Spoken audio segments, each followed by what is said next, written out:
What did you see from the sideline? Yeah, when it's that many turnovers, when your top three players have 15, like you always, you're always going to look at it from your perspective. Mm-hmm.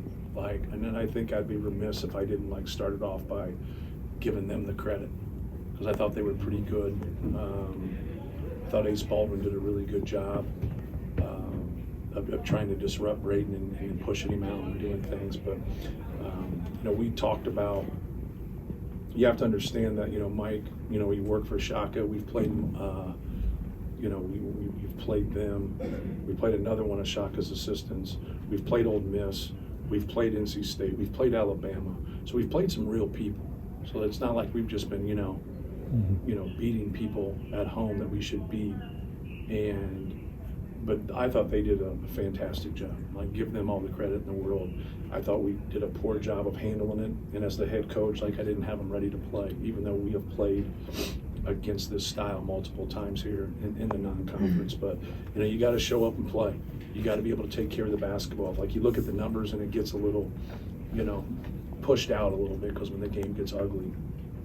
But if you look at the shooting numbers, we just didn't have enough opportunities when you have 24 turnovers. Mm-hmm. I didn't think they were in the first half. I didn't think they were great. I thought if they would have been great and really had it going, the game would have been over then. The game wasn't over then, but closely after that. But we had guys driving to their weekend when they shouldn't be doing it. We had guys catching the ball in the post and just be loose with the basketball and lose it, making cross-court passes. And we just have to have a better concentration and a better toughness about us.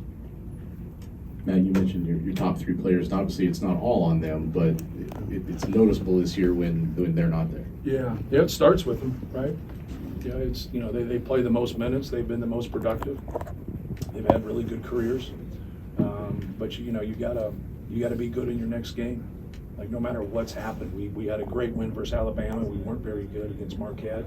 We win that tournament with NC State and Ole Miss, which Ole Miss is real, and we don't respond very well after that. So success will mess with you. Failure is something that a competitive person always responds to. But can you compete, concentrate after you've had some success here, and not let that weaken you? And we had to do a better job as a staff. I had to do a better job of getting them ready.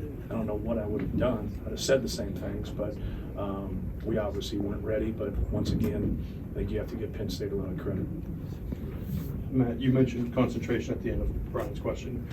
What leads to that? Is it not being ready, and how much of it is the kind of snowball effect of one mistake leading to two, and then the crowd getting behind it? Yeah, that's a good way of putting it. And I think that's what, just like good plays can lead to other good plays, like bad plays in the same way, contagious. Of just, more than anything, and I talked to our team about it just now, it's you got to work through your first 7, 8, 9, 10 games, but it just has to be about winning. And the sooner you can get over yourself, you're going to win more. And we have a lot of good dudes, man. They're really good dudes. They care about Purdue. They work hard. But if we were in the front line of a war just now, we'd all be dead. Our fight wasn't even close to Penn State's fight. It wasn't even close, remotely close. And so, I said, they played good. They played great defensively, but they were just okay offensively. They've had way better games than this right here. They could have looked at their shooting percentage. It was good, but it wasn't great. And sometimes you go out there and it's not your day, but man, you're not getting an offensive rebound on me, and that ball's loose. I'm gonna get it. I'm gonna fight somebody here. I'm gonna get after. I don't mean physically doing it and knuckling up or anything like that. But man, when that ball's loose, man, I'm getting it. And we just we didn't have that tonight. We didn't have that fight to us, and that's what you have to win, man. Because this should have been a grinded out game for us if we could take care of the basketball, and obviously we couldn't. So there's the game. Matt, was it the two turnovers for Trey where they were? It seemed like he got fouled. That kind of triggered the tech. Yeah, the one was right there. But it's interesting how you get technicals when your team plays like shit, right? That's the gist. The story of the game is Penn State, took it to us. So when you get in that thing and you don't think you have enough fight, man, I'm gonna fight for some calls and trying to get our guys going.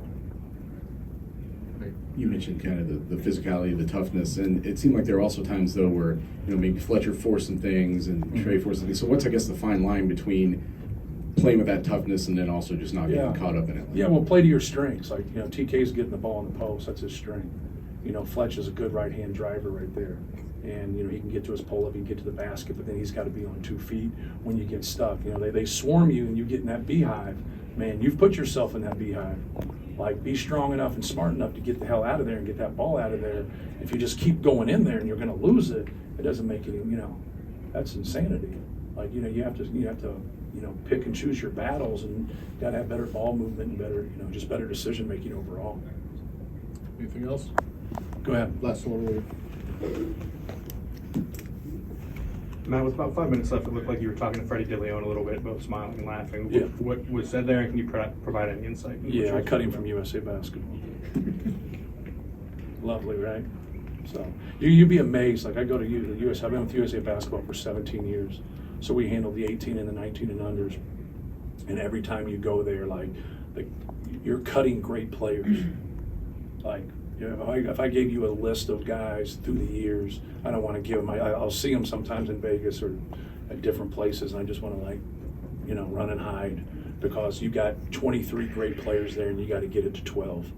And so he was one of the guys that we cut. So I asked him if that was the reason. They took you just taking it out on me, huh? With that, I'm gonna get a lot of losses if that's actually holds true. But no, it was all in fun. Happy for him. He's it's hard, man. It's hard in basketball. It's hard to find your place, and looks like he's got a niche here, and good for him. Good for him, because sometimes, like, through recruiting and competition, sometimes you don't get that always. Like, you know what I mean? Like, now, like, he's found a home here, and he's been successful. So I'm happy for him.